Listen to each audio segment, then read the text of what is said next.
사도신경 하심으로 신앙 고백 드리겠습니다. 전능하사 천지를 만드신 하나님 아버지를 내가 믿사오며 그 외아들 우리 주 예수 그리스도를 믿사오니 이는 성령으로 잉태하사 동정녀 마리아에게 나시고 본디오 빌라도에게 고난을 받으사 십자가에 못 박혀 죽으시고 장사한 지 사흘 만에 죽은 자 가운데서 다시 살아나시며 하늘에 오르사 전능하신 하나님 우편에 앉아 계시다가 저리로서 산자와 죽은 자를 심판하러 오시리라. 성령을 믿사오며 거룩한 공예와 성도가 서로 교통하는 것과 죄를 사하여 주시는 것과 몸이 다시 사는 것과 영원히 사는 것을 믿사옵나이다. 아멘.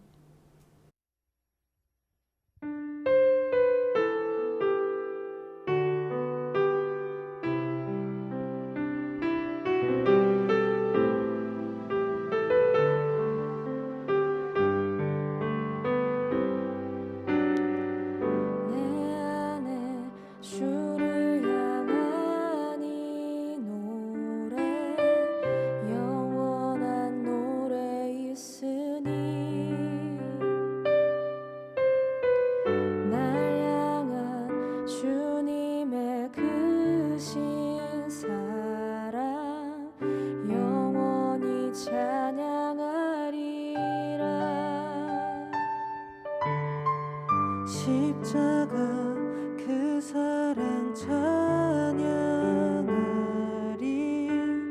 날 구원하신 그 사랑 내 삶을 드려 찬양하리라. 놀라우신 주의 사랑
(14년) 후에 내가 바나바와 함께 디도를 데리고 다시 예루살렘에 올라갔나니 계시를 따라 올라가 내가 이방 가운데서 전파하는 복음을 그들에게 제시하되 유력한 자들에게 사사로이 한 것은 내가 다름질하는 것이나 다름질한 것이 헛되지 않게 하려 함이라.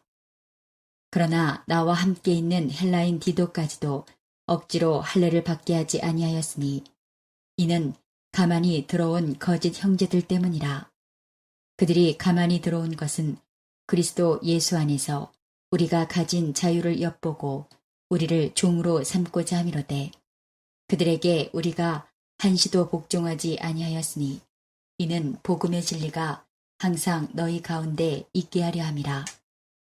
유력하다는 이들 중에 본래 어떤 이들이든지 내게 상관이 없으며 하나님은 사람을 외모로 취하지 아니하시나니 저 유력한 이들은 내게 의무를 더하여 준 것이 없고 도리어 그들은 내가 무할라자에게 복음 전함을 맡은 것이 베드로가 할례자에게 맡음과 같은 것을 보았고 베드로에게 역사하사 그를 할례자의 사도로 삼으시니가 또한 내게 역사하사 나를 이방인의 사도로 삼으셨느니라.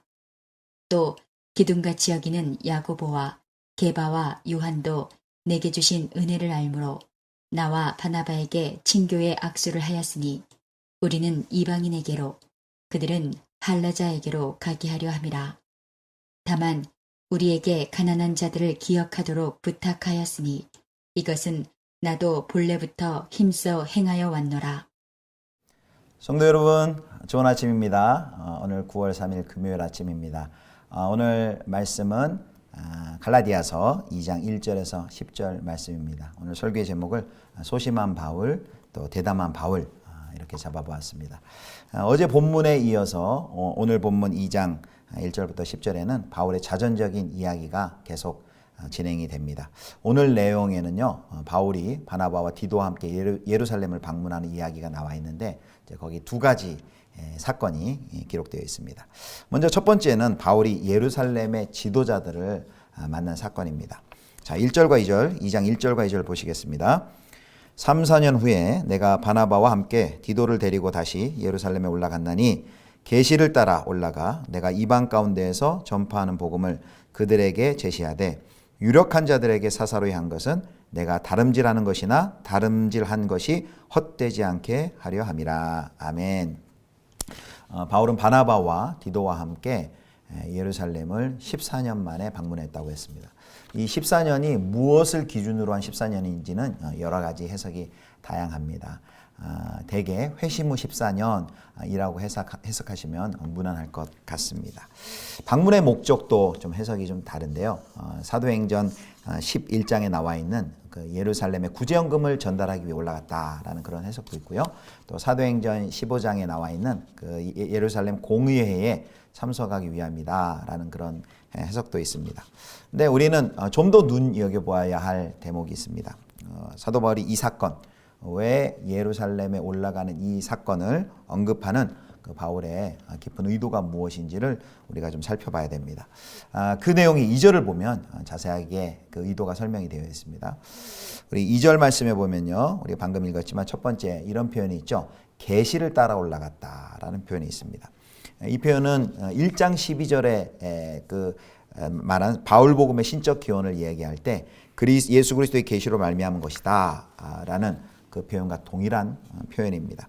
하나님께로부터 직접 계시를 받은 바울이 예루살렘의 사도들을 만난 것은 바울의 어떤 사도권이나 바울의 복음을 그들에게 인정받기 위함이 아니다라는 것을 보여줍니다. 그리스도로부터 직접 계시를 받았기 때문에 다른 사도들로부터 인정받을 필요는 없었던 것이죠. 그렇다면 인정받을 필요가 없다면 그런데도 왜 올라갔을까요? 자, 구제헌금을 또는 공의 참석을 위해 올라갔다고 하는데 2절에 보면 또 다른 중요한 목적이 기술되어 있습니다. 자, 2절에 보면 이런 표현이 있죠. 내가 이방 가운데서 전파하는 복음을 그들에게 제시하되 라고 말합니다. 예루살렘의 지도자들 사도들에게 어떤 공적인 검증이나 인준을 받기 위함이 아니다라는 것은 방금 살펴봤습니다. 그렇다면 여기 사사로이 개인적으로 왜 제시하였다 라는 말이 있는데 왜 제시하였을까요? 제시하였다는 것은 바울이 전하는 복음을 그들 지도자들에게 나누고 그간의 그 과정을 설명해 줬다는 그런 뜻입니다. 왜 검증받을 필요도 없는데 사도 바울이 개인적으로 만나서 이런 그동안의 상황을 이야기하고 또 바울의 복음을 그들에게 나누었을까요? 이유가 있습니다. 아주 중요한 이유인데요. 그것이 2절 하반절에 나와 있습니다. 자, 봅니다. 내가 다름질하는 것이나 다름질한 것이 헛되지 않게 하려 함이라. 아멘. 여기 이 표현을 보면요, 우리가 아는 사도 바울은 굉장히 담대한데요. 여기 보면 굉장히 매우 조바심을 가지고 있는, 어떻게 보면 우리가 익숙한 사도 바울의 모습과는 좀 다른 그런 모습을 봅니다. 매우 조바심을 가질 만한, 조금 근심할 정도로 그런 어떤 문제에 지금 사도 바울이 맞닥뜨려 있다는 것을 우리가 알 수 있습니다. 자, 그것이 뭘까요? 우리가 아는 것처럼 지금 바울은 이 복음을 전함으로 맺어야 할 많은 열매들이 있는데 그걸 흔들어대는 시도가 있었어요. 바로 그 유대 기독주의자들 거짓 선생들입니다. 이 거짓 선생들은 바울에 대해서 계속 비난하고 공격하는 것이죠. 예루살렘의 원조 사도들에 비해서 그는 부족하고 또 함량 미달인 복음을 전한다. 그래서 간 믿은 성도들의 신자들의 그 믿음을 막 흔들고 있었습니다. 바울의 사도권을 계속해서 공격하는 것이죠. 그럼으로써 이 복음의 신뢰성을 떨어뜨리는 것입니다. 아마 그들 계속 이렇게 공격했겠죠. 바울은 믿기만 하면 된다라는 듣도 보도 못한 복음을 지금 가르치고 있다. 이런 식으로 공격을 했을 것입니다. 그래서 바울은 자신이 그리스도께 직접 받은 이 복음, 하나님께로부터 받은 것이므로 진리임을 분명히 알고 있었습니다. 그러나 이 거짓 교사들, 거짓 선생들의 이 잘못된 주장과 공격을 그대로 방치해 둔다면은 바른 복음, 건전한 복음으로 교회를 계속해서 건강하게 세워나갈 수가 없습니다. 간 믿은 신자들이 계속해서 거짓 선생들의 이런 공격에 흔들리고 있습니다. 바로 이 때문에 사도 바울이 예루살렘에 올라간 것입니다. 그래서 예루살렘에서 만나는 그 지도자들, 사도들의 바울이 전한 그 복음에 대한 지지를 통해 또는 그 거짓 선생들을 향한 꾸짖음을 통해서 유대인들의 방해와 거짓 주장을 효과적으로 무마시키고 또 새신자들을 보호하기 위함이었습니다. 자, 그래서 이 사도 바울은 아마 그 조바심이 있었다 그랬죠. 예루살렘의 사도들이 참된 복음을 인정하지 않을까 조바심을 가진 게 아니고요. 오히려 그들이 복음에 충실하지 않을까 염려했을 것입니다. 그런데 다행히도 예루살렘의 지도자들, 사도들도 바울이 전하는 그 복음의 신뢰성을 확증해 주었습니다. 그 이야기가 오늘 2장 6절부터 10절까지 잘 나와 있습니다. 특별히 9절 보겠습니다. 또 기둥같이 여기는 야고보와 게바와 요한도 내게 주신 은혜를 알므로 나와 바나바에게 친교의 약수를 하였으니 우리는 이방인에게로 그들은 할례자에게로 가게 하려 함이라. 아멘. 야고보와 게바 또 요한이 바울과 바나바에게 교제의 약수를 건넸다는 내용입니다. 바울의 복음에 동의하고 또 같은 사역자로 인정했다는 표현입니다.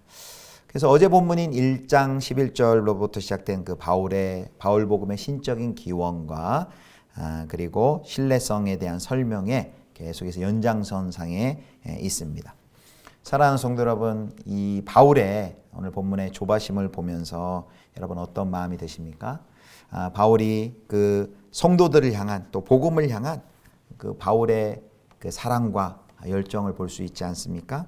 하나님의 일이 방해받고 또 영혼들이 미혹될까봐 노심초사하고 또 근심하며 염려하는 그런 바울의 모습을 우리가 봅니다. 제 은사님께서 늘 우리 제자들에게 해주셨던 말씀이 있습니다. 목회를 소심하게 하라라는 표현입니다. 소심하게라는 그 표현이 굉장히 부정적이죠. 그러나 소심하게 목회한다는 게 무슨 뜻일까요? 한 영혼을 잘 살피고 돌보고 섬기라라는 것이죠. 한 영혼의 미세한 그 괴로움과 그 호소 또 아픔에도 민감하게 반응하라는 그런 뜻일 것입니다. 사도 바울이 오늘 보여준 태도가 그런 태도입니다. 우리도 우리 주변에 우리에게 맡겨진 영혼들을 그렇게 소심하게 대했으면 좋겠습니다. 자, 오늘 두 번째 사건은요. 이제 사도 바울이 이제 디도와 함께 예루살렘에 갔을 때 일어난 일입니다. 자, 의도치 않은 사건이 발생했는데요. 어떤 유대 기독교인들이 사도 바울과 함께 간 디도에게 할례를 요구한 사건입니다. 갈라디아 2장 3절입니다. 그러나 나와 함께 있는 헬라인 디도까지도 억지로 할례를 받게 하지 아니하였으니 디도는 헬라인입니다. 그래서 혈통적으로 할례를 받지 않은 그리스도인이었습니다. 그런데 2장 4절에 나와 있는 그 교회로 들어온 몰래 들어온 가만히 들어온 거짓 형제들은 디도가 구원받으려면 할례를 받아야 된다라는 이런 거짓 복음, 잘못된 주장을 했을 것입니다. 자, 갈라디아 2장 4절입니다. 이는 가만히 들어온 거짓 형제들 때문이라. 그들이 가만히 들어온 것은 그리스도 예수 안에서 우리가 가진 자유를 엿보고 우리를 종으로 삼고자 함이로되, 그들은 그리스도 예수 안에서 성도가 가진 자유를 엿보고 성도를 종 삼으려는 자들이었습니다. 그런데요, 바울은 절대로 그들의 잘못된 이단적인 주장에 굴복하지 않았습니다. 그들의 의도를 잘 분별하고 파악했기 때문입니다. 그래서 복음의 진리가 흔들리지 않도록 하기 위해서 그는 아주 단호했습니다. 그리고 또 예루살렘의 사도들도 구원에 반드시 필요한 것이 어떤 관행이나 의례가 아니라 그리스도를 오롯이 믿는 믿음뿐이다 라는 것을 합의했습니다. 그게 갈라디아서 2장 6절에 나옵니다. 유력하다는 이들 중에 본래 어떤 이들이든지 내게 상관이 없으며 하나님은 사람을 외모로 취하지 아니하시나니 저 유력한 이들은 내게 의무를 더하여 준 것이 없고. 아멘. 그들이 디도를 받아들인다는 것은 바울의 사역과 그 복음을 받아들인다는 의미였습니다. 바울이 이렇게 디도 사건을 언급하는 이유가 무엇일까요? 그것은 과거 거짓 형제들에게 굴복하지 않은 것처럼 지금도 거짓 교사들, 선생들에게 지지 않을 것이며, 과거에 디도를 지킴으로 참 복음을 고수한 것처럼 지금도 갈라디아 교회 성도들을 지킴으로 그렇게 하겠다라는 강한 의지를 표명하는 것입니다. 그게 5절에 나와 있습니다. 2장 5절입니다. 그들에게 우리가 한시도 복종하지 아니하였으니 이는 복음의 진리가 항상 너희 가운데 있게 하려 함이라. 아멘.